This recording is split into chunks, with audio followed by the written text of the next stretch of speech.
मैं हूं।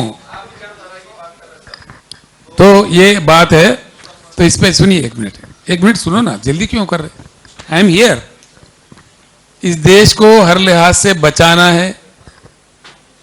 जाति के नाम पे तोड़ना भी विराद है, हम विरोध करते हैं उसके। मजहब के नाम पे भी तोड़ो, इसका हम विरोध करते हैं। देश का विभाजन भी ठीक नहीं है देश के भविष्य के लिए। देश के पूरे जितने भी सिटीजन्स है सो भी एक ही दर्जे के है, सो भी एक साथ रहे, इकट्ठे रहे, सो भी मिलजुल कर देश का तरक्की करे, ये हम चाहते हैं। ये हमारी परंपरा रही है, तो इसीलिए ये हमारा पॉलिसी होगा। और कुछ अन्य बातें हैं तो एक एक करके पूछे। मैं I am here, please wait.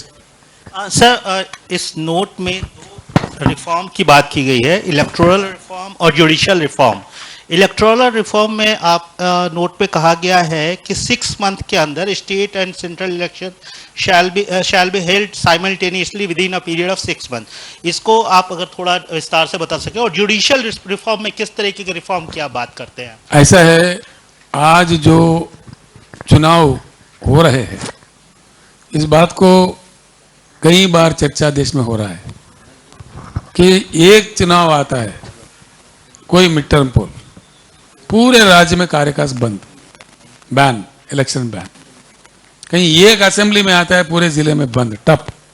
इस प्रकार का विकास में भी ये बाधा पड़ रहा है। हर किसी का चिंता है कि ज़्यादा बार चुनाव ना हो, इसका कुछ तरकीब ढूंढा जाए। इसमें कई मतलब प्रपोजल्स है, हमारे सामने भी कुछ प्रपोजल है। उसमें मैंने दिया एक चीज़, जहाँ सरकार गिर जाता है किसी राज्य का, तो बाकी टाइम के लिए ही चुनाव हो, 5 साल के लिए फिर ना हो, ऐसे कुछ है। मैं आपसे एक रिक्वेस्ट ये करना चाहूँगा, इस चीज़ को पूरी विस्तार से, मैंने कम चीज़ बताया आपको, एजुकेशन पे भी बात करना है, हेल्थ पे भी बात करना है, कई अन्य चीज़ें भी है। बीआरएस पॉलिसी की टोटल ड्राफ्ट बन रही है, उसमें कुछ सुप्रीम कोर्ट के भी फॉर्मर जजेस है जिनको हमने रिक्वेस्ट किया है, वो लोग लगे हुए हैं। हाई कोर्ट के भी चीफ जस्टिस भी है, वो लोग भी लगे हुए हैं। कई श्रेया पांड्या, कौशिक बसु जैसे, गोविंद राव जी जैसे अर्थशास्त्री भी है, उनको भी मैंने रिक्वेस्ट किया है। और कई शास्त्रज्ञ हैं जैसे अशोक गुलाटी जैसे एग्रो इकोनॉमिस्ट भी है, उनको भी मैंने रिक्वेस्ट किया है।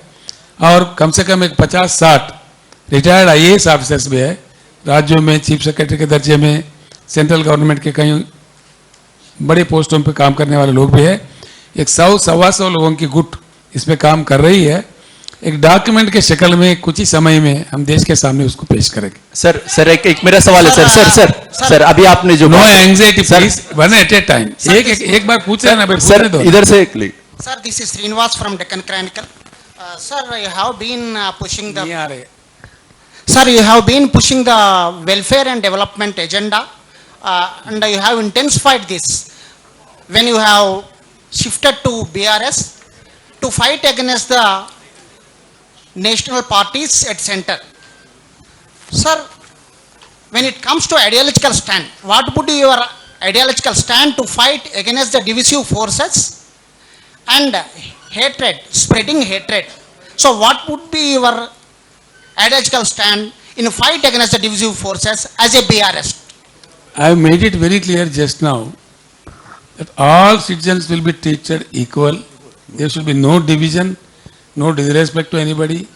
Everyone shall get their right. Everyone shall be respected. This is our policy.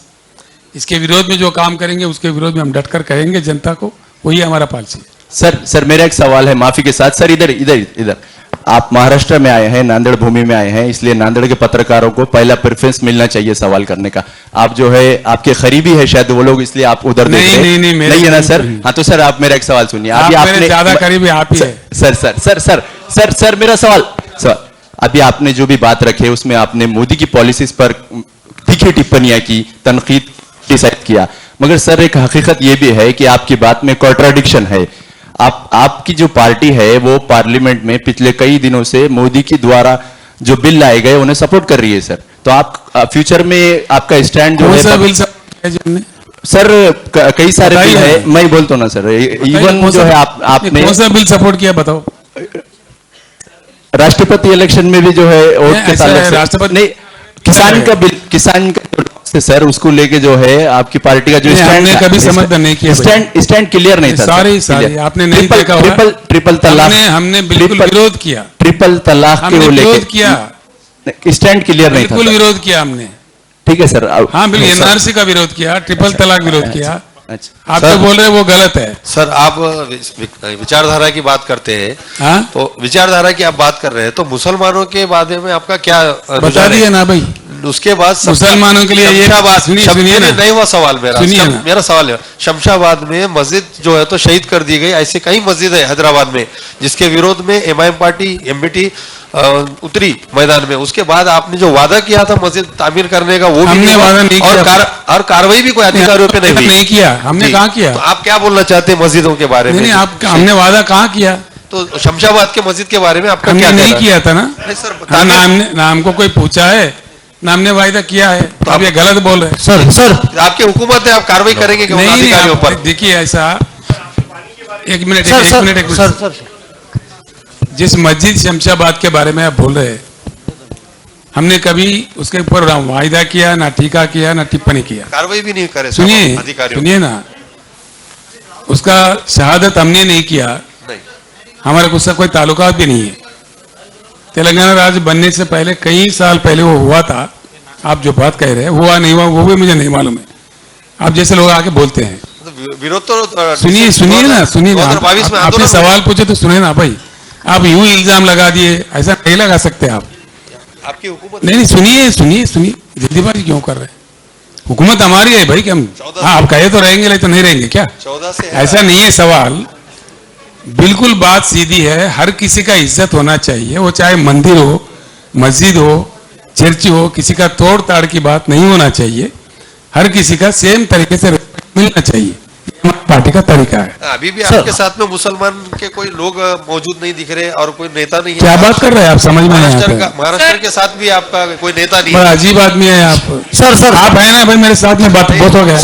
Sir मेरा सेंट्रल गवर्नमेंट का जो यूनियन बजट अनाउंस हुआ था हाल ही में, Yes, please. सेंट्रल गवर्नमेंट का जो यूनियन बजट अनाउंस हुआ था, जी बजट यूनियन बजट जो अनाउंस हुआ था सेंट्रल गवर्नमेंट का, उसमें तेलंगाना को कई कुछ प्रोजेक्ट्स नहीं मिले। बिल्कुल नहीं मिले। बीआरएस पार्टी ने ये क्लेम किया है, आपका क्या स्टैंड है? क्या है ही नहीं तो स्टैंड ही क्या है? आप क्या स्टैंड ही क्या है? विरोध में हम बोलेंगे बस खत्म है। यही तो तू मई चल रहे हैं ना हिंदुस्तान में। ऐसा नहीं होना चाहिए ना। सर मेरा एक सवाल है। मैं सिद्धार्थ न्यूज 18 लोकमत से हूं। सर मेरा सवाल ये है कि जितना छोटा प्रदेश हो तो उसकी डेवलपमेंट आसानी से हो सकती है। जैसे तेलंगाना छोटा सा राज्य बना और उसकी डेवलपमेंट तुरंत हुई। तो हमारे देश में कई बड़े राज्य हैं, महाराष्ट्र का भी मुद्दा चल रहा है, अलग से विदर्भ की मांग हो रही है, यूपी इतना बड़ा है। तो आपके मुद्दे जो दिख रहे हैं हमें, तो वो छोटे राज्य में सीमित हो सकते हैं, लेकिन बड़े राज्य का डेवलपमेंट कैसा होगा जैसा आपने तेलंगाना में किया। तो आप इस समर्थन में आ सकते हैं कि जो बड़े राज्य है उनका बंटवारा हो, छोटे राज्य बने, जैसे महाराष्ट्र में भी उधर अलग से बने, तो डेवलपमेंट अच्छे से हो सकती है। क्या आप बिल्कुल इसके बारे में मैं साफ कहना चाहूंगा, ये भी दुर्भाग्यपूर्ण है। 6 लाख वाला सिक्किम भी एक राज्य है हमारे देश में, गोवा भी एक राज्य है, 24 करोड़ वाला उत्तर प्रदेश भी राज्य है, और 12.5 करोड़ वाला महाराष्ट्र भी राज्य है। ऐसे है जो नहीं होना चाहिए। राज्य बनाने का कोई एक साइंटिफिक अप्रोच होना चाहिए, एरिया से रीजन से जोड़ के उसमें भी एक जज्बाती पैदा करके द्वेष विद्वेष पैदा करके ऐसा नहीं होना चाहिए। एक समझौते के नाते कंसेंसस लेके सभी को बिठा के कितना आबादी के लिए राज्य हो तो अच्छा है, एडमिनिस्ट्रेटिव कन्वीनियंस हो, उसका बात करना चाहिए। राज्य भी हो, राज्य के डिस्ट्रिक्ट भी हो, मतलब किस प्रकार से किया जाए उसका एक हिसाब किताब एक बार देश में हो, ये पार्टी का हमारा नीति है। बिल्कुल इस बारे में चर्चा करेंगे हम लोग। एक महाराष्ट्र नहीं, एक विदर्भा नहीं, एक उत्तर प्रदेश नहीं, एक बुंदेलखंड नहीं, पूरे देश में राज्यों का पुनर्गठन किस प्रकार का होना चाहिए उस पर जरूर हम प्रयास करेंगे, हमारे बात देश के सामने रखेंगे। सर मेरा एक सवाल है, जो बाबली डैम जो है उसको लेकर पिछले कई वर्षों से वाद विवाद चल रहा है, उसके ऊपर बहस। कोई विवाद है नहीं भैया। आपकी बीआरएस पार्टी के हल करेगी क्या? क्या क्या हल करना है बताइए, जो बन रहा डैम जो है, क्या हल करना है पानी- बताइए। हल तो सुप्रीम कोर्ट कर ही दिया। नहीं, जो पानी जब महाराष्ट्र के सुप्रीम किसानों को कोर्ट मिलना कर दिया चाहिए ना। तो वो पानी उधर जाता है। सर एक मिनट सीएम साहब एक मिनट सीएम साहब एक मिनट वही क्वेश्चन से रिलेटेड है। ये एक ही मिनट सुनिए, हो सकता है जवाब मिल जाए आपको। हाल में और इससे पहले भी इस एरिया के कुछ नेता लोग मेरे से बात किए थे बाबली प्रोजेक्ट को लेके। बाबली प्रोजेक्ट एक ऐसा नाटक है, एक ऐसा मजाक है आंध्रा, तेलंगाना और महाराष्ट्र के जनता के साथ। सच है ये बात। बाबली प्रोजेक्ट का क्षमता ही क्या है, उसमें पानी रुकता ही कितना है। एक्चुअली जब मेरे से यहां के नेता बात किए, मैंने उनसे कहा हर साल गोदावरी में हम सब गवाह है, हमारे आंखों के सामने कम से कम 2 से लेके 3,000-4,000 टीएमसी जा रहा है समंदर में, और सब हम तमाशा देख रहे हैं। महाराष्ट्र भी, तेलंगाना भी, आंध्र प्रदेश भी और कुछ अन्य जगह भी। क्यों वो पानी जाने दे रहे वहां पे? क्या मजाक है ये? क्यों लड़वाया जा रहा है बाबली के जैसे प्रोजेक्ट के पास, जिसमें सुप्रीम कोर्ट भी आके जजमेंट दे देती है। सुप्रीम कोर्ट जजमेंट तो कानून माना जाता है हमारे देश में। क्यों ये सब चक्कर? जब यहां के नेता लोग मेरे से बात किया, मैंने कहा को भैया जब तेलंगाना बना, मैंने कम से कम 8-10 चक्कर लगाया महाराष्ट्र राज्य का। मेरे मंत्री जो हरीश राव उस समय के मंत्री थे इरिगेशन के, और वहां के हमारे जोगू रामन्ना जी है, इंद्रकरण रेड्डी मंत्री जी है आदिलाबाद से, जिनको लोअर पेनगंगा बनाना था, महाराष्ट्र और तेलंगाना के बीच में है। ये लोग कम से कम 25 चक्कर काटे महाराष्ट्र। कई बार नागपुर में सीए ऑफिस में मीटिंग हुआ, मुंबई में हुआ, सह्याद्री गेस्ट हाउस में हुआ, और मैं खुद मुख्यमंत्री होते हुए, आपके माननीय मुख्यमंत्री उस समय के देवेंद्र फडणवीस जी थे, उनके पास जाके उनको मना के, सारे सरकार को, मंत्रियों को, कैबिनेट को मना के मैंने कालेश्वरम प्रोजेक्ट बनाया। मैं महाराष्ट्र के नेताओं से मैं अभी भी अनुरोध करता हूं पब्लिकली, बाबली नहीं, अगर हम समझदार हो, हम सही बात को मानने के लिए तैयार हो, गोदावरी में जो पानी है, जो वेस्ट जा रहा है, हम सभी राज्यों के लिए पानी काफी है। हर साल जा रहा है पानी, हर साल। सर कुछ सुनिए भैया, बड़ा इंपॉर्टेंट बात है इसमें। क्या इतनी भी बुद्धि नहीं है हमारे पास? पार्टीबाजी के नाते केंद्र में अलग सरकार है, यहां अलग सरकार है, वहां अलग सरकार है, इन चीजों को लेके लड़वाया जा रहा है। अगर महाराष्ट्र, आंध्रा, तेलंगाना, छत्तीसगढ़, जिसमें जो भी भागीदार है, 4 राज्यों के मुख्यमंत्री बैठो, सुलझाओ, निकालो। जैसा हमने कालेश्वरम के लिए 8 के 10 चक्कर काट के हमने महाराष्ट्र सरकार को मना लिया और प्रोजेक्ट हमारा कामयाब हो गया, बना दिया, भरपूर पानी हम ले रहे हैं, अभी बिल्कुल मालामाल हो गए। तो 3 साल हो गए, पानी 3 साल में बना दिए, 3 साल से पानी मिल रहा है। अब देश में नंबर 2, नंबर 3 के जगह पे आ गए। पंजाब से प्रतियोगिता कर रहे हैं। हमारे गुरनाम सिंह जी को गुस्सा आएगा, लेकिन पंजाब से हम प्रतियोगिता कर रहे हैं धान के उत्पादन में। पहले जो हमारे किसान भी आत्महत्या करते थे, ये बात नहीं हो सकता है। मेरा मतलब यह है भैया, आपने सही क्वेश्चन पूछा। अच्छा, यही तो दुख है, इतनी छोटी छोटी चीजें पे हम लड़ जाते हैं। जो 0.4 टीएमसी, 0.1 टीएमसी, 1 टीएमसी भी नहीं है बाबली में, उसके लिए लड़वाया जाता है। और 2,500 टीएमसी वहां जा रहे समंदर में। पानी है गोदावरी में, प्राणहिता और इंद्रावती मिलने के बाद पूरा हमारे आंखों के सामने से जाता है, हर साल जाता है। सिरोंचा जो दीपक दादा जो वहां के एमएलए रह चुके हैं, उनसे लग के सिरोंचा से ही चलते रहता है। हमने कहा भैया उसको रोको, सारे मिलकर ले लो। हमने यहां तक कहा बड़ा मन करके, भीड़ में किल्लत है पानी का, किसी ने बताया मुझे जालना में किल्लत है। क्यों भाई, ले लो पानी, क्यों गोदावरी आपके पास है, बैठो, आओ समझौता करो, तेलंगाना सरकार के पास आओ, हमारे श्री राम सागर प्रोजेक्ट से भी लिफ्ट लेके ले लो। हम तो इतना बड़ा दिल से बोल रहे हैं। यस, पानी की उपलब्धि है, उसको प्रूव करो और ले लो। दो किसानों को दे दो, जालना में दो, भीड़ में दो, जहां देना दो। क्यों नहीं देना चाहिए? देश वंचित नहीं होना चाहिए। ये संपत्ति देश का है। ईमानदारी की बात करके जो चीज है जनता को बता के सर, इसी सीधा को सीधा लगता है काम करना चाहिए। सर इसी को लग के प्रश्न है कि हमारा हक क्यों मारा जाता है? क्योंकि जब बारिश होती है तो पानी रोक देते हैं और जब हमको पानी की जरूरत होती है तो पानी निकाल लेते हैं वहां से। ये 30 सितंबर का विषय है। तो आपने सही बताया कि पानी बहुत कम है वहां पे, लेकिन उतना भी हमारे लिए बहुत काफी है, क्योंकि 100 गांवों का भविष्य उसके ऊपर निर्धारित। भैया आपका नाम क्या है? मेरा नाम भारत होकरने, डीडी न्यूज से हूं मैं।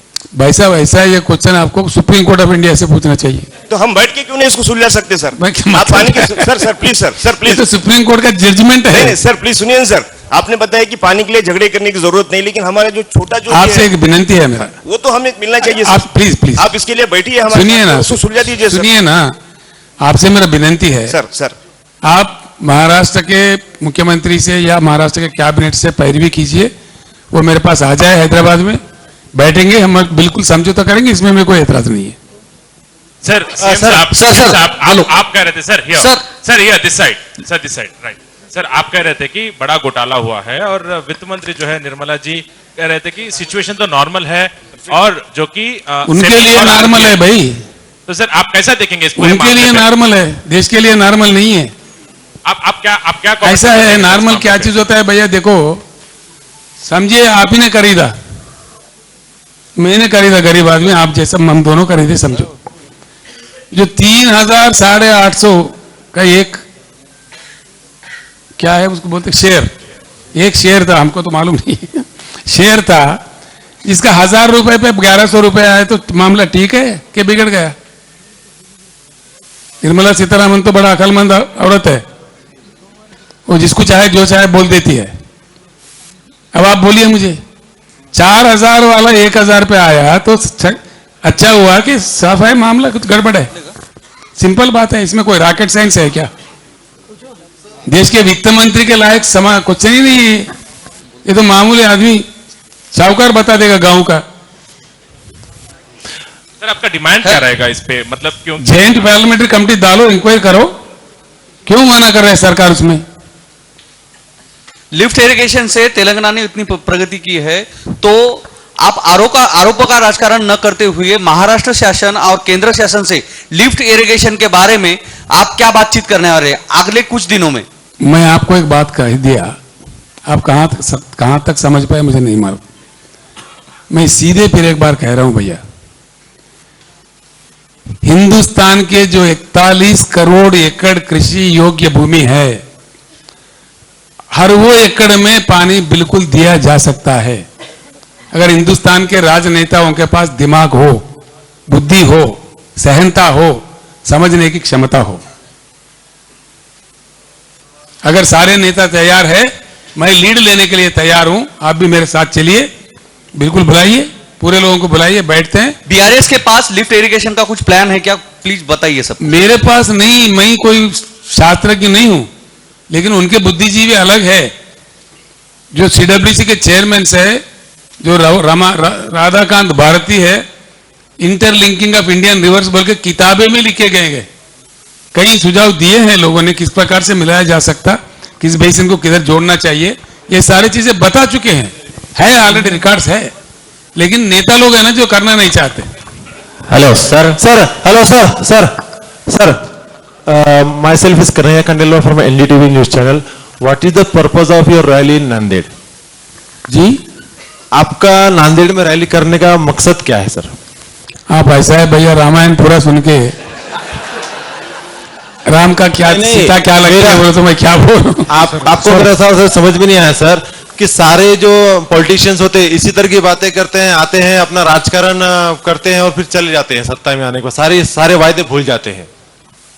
तेलंगाना में आप आइए, हम तेलंगाना में आने से पहले क्या था, आज क्या है, मैं आपको आह्वानित करता हूं। You can please, you are most welcome to the state of Telangana.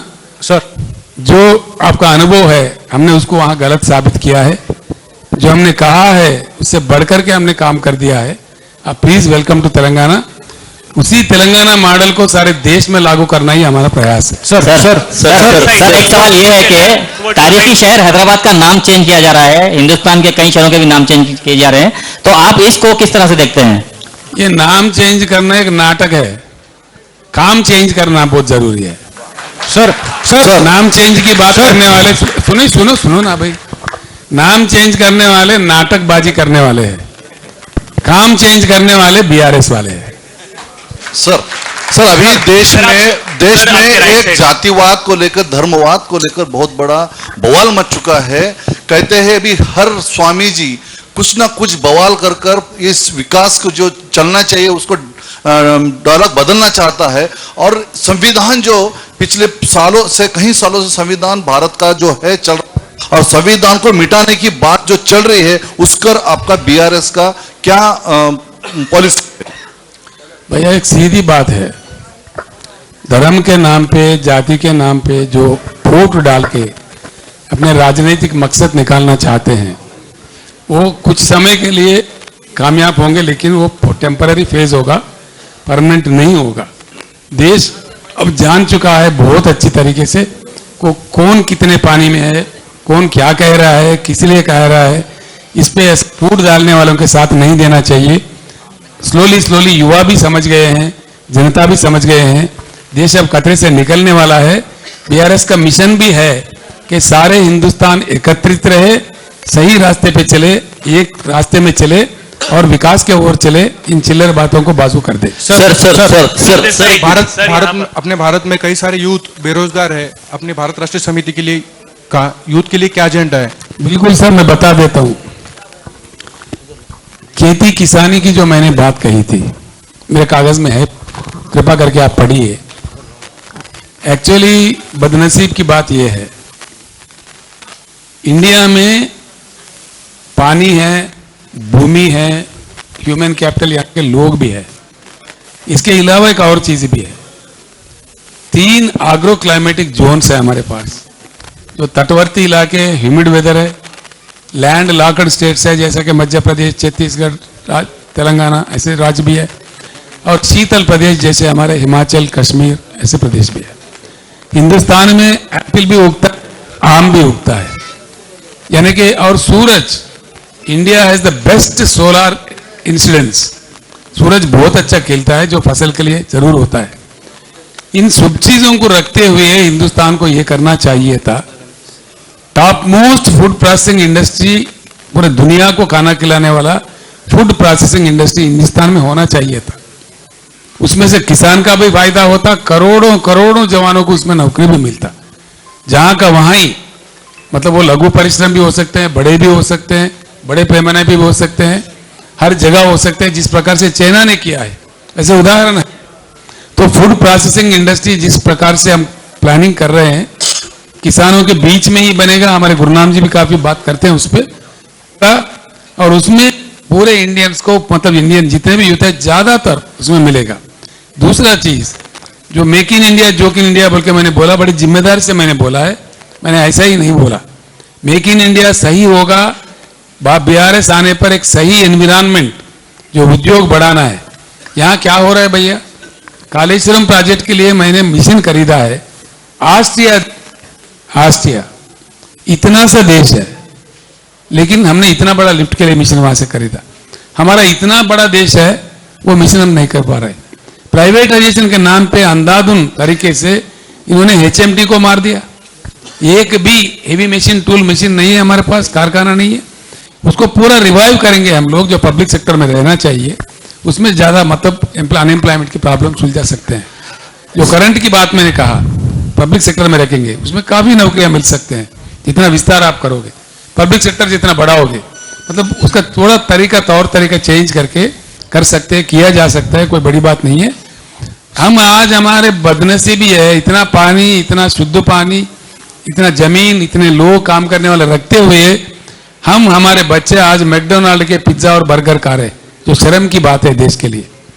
जबकि दुनिया का सबसे बड़ा फूड चेन हमारा होना चाहिए था, मैकडोनाल्ड से भी, सबवे से भी, किसी अन्य चीजों से भी हमारा बड़ा फूड चेन होना चाहिए था, जो बदनसीबी से नहीं हो पाया। लेकिन बीआरएस का सरकार, हमारे लाइक माइंडेड का सरकार आने पर world's best food chain will be created in India.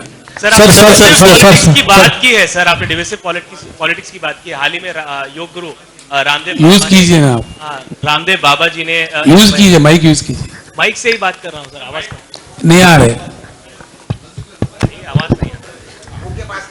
मैं आवाज से बात करूं। सर, हाल ही में रामदेव बाबा जी ने योग गुरु रामदेव बाबा जी ने एक बयान दिया है सर, उस पर आप क्या कहेंगे, आपकी राय क्या है? क्या बयान दिया? आप अखबार फॉलो करते हैं बहुत ज्यादा? नहीं, मैं नहीं पढ़ा भाई। रामदेव बाबा का कौन पढ़ते बैठता है? सर आप नमाज पढ़ने से टेररिज्म का रिडेंशन होता है। क्या है? नमाज पढ़ने से टेररिज्म का रिडेंशन होता है, और साथ में जो क्रिश्चियंस और मुस्लिम्स हैं वो ऑब्सेस्ड है कन्वर्जन में, ये उनका बयान था।